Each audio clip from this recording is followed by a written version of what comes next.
Have you ever met someone so entitled they'd risk a child's safety to prove a point? That's where my story begins. In a quiet suburban neighborhood where Mia, live with my 10-year-old niece, Lily, who is deaf.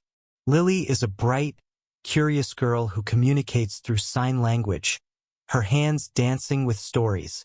Our home is her sanctuary, equipped with visual alarms for her safety. But last summer, a new neighbor, Karen, moved in next door, and everything changed. It started innocently enough. Karen, with her perfectly manicured lawn and loud opinions, seemed harmless at first. I introduced myself and explained Lily's needs, including the visual fire alarm system we'd installed after a terrifying close call years ago. Karen nodded, but her eyes glazed over, as if she couldn't be bothered. I brushed it off, thinking she'd come around. But soon, Karen began complaining about everything. Our garden lights were too bright. Our dog barked too much. Then, she fixated on Lily's alarm system, claiming the flashing lights disrupted her peace at night. I explained it was for Lily's safety, but Karen scoffed, saying, "She's fine. Kids don't need all that fuss." Tensions simmered as Karen's complaints grew louder. She'd bang on our door, demanding we turn off the annoying lights. I held firm, but Lily started feeling anxious, signing, "Why does she hate me?" My heart broke.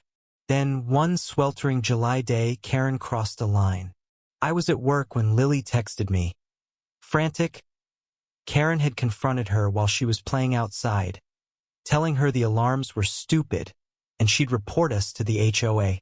Lily, unable to hear Karen's tone but reading her hostility, ran inside, shaken.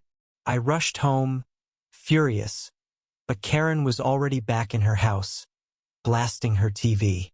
That night, I met Sarah, a quiet neighbor who'd overheard Karen's tirade. Sarah revealed she was a volunteer firefighter and had seen Karen's type before, people who dismiss others' needs for their own convenience. She suggested a plan, a spark of mischief in her eyes. "Let's teach her a lesson." I hesitated, but Sarah's confidence was infectious. She had access to an old fire siren, loud enough to wake a neighborhood but safe for testing.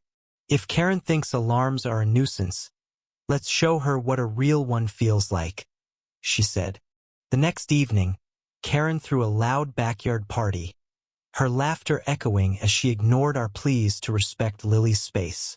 Sarah and I set up the siren near our property line, hidden behind a bush.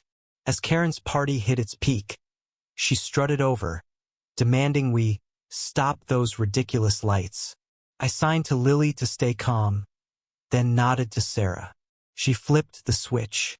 A deafening wail tore through the night, so powerful it rattled windows and sent Karen's guests screaming. Karen froze, her wine glass slipping from her hand, shattering on the patio. The siren's roar drowned out her protests, and for once, she was speechless. Chaos erupted. Karen's guests fled, her perfect party ruined. She stormed over, red-faced, yelling about lawsuits, but Sarah stepped forward, calm as ever. "That's what a real alarm sounds like, Karen. Imagine if Lily couldn't rely on hers because of you." The crowd murmured, some nodding as Sarah explained Lily's deafness and the alarm's purpose. Karen's smugness crumbled as neighbors glared, her reputation in tatters. Then, the twist. One of Karen's own guests, a quiet man named Tom, revealed he was an HOA board member. He'd witnessed everything and promised to address Karen's harassment formally. Days later, the HOA issued Karen a warning for disturbing the peace, citing her complaints as baseless. The neighborhood rallied around Lily, some even learning basic sign language to make her feel included. Karen, humiliated, kept her distance, her once loud voice now a whisper. Lily's confidence returned, her hands signing stories again, free of fear. But the real justice, That siren wasn't just a prank, it was a wake-up call. Karen moved out a month later, unable to face the neighbors she'd alienated. As for me, I learned the power of standing up for those I love, with a little help from an unexpected ally like Sarah. What do you think? Was Karen's comeuppance fair? Or did we go too far? Share your thoughts, I am curious to hear.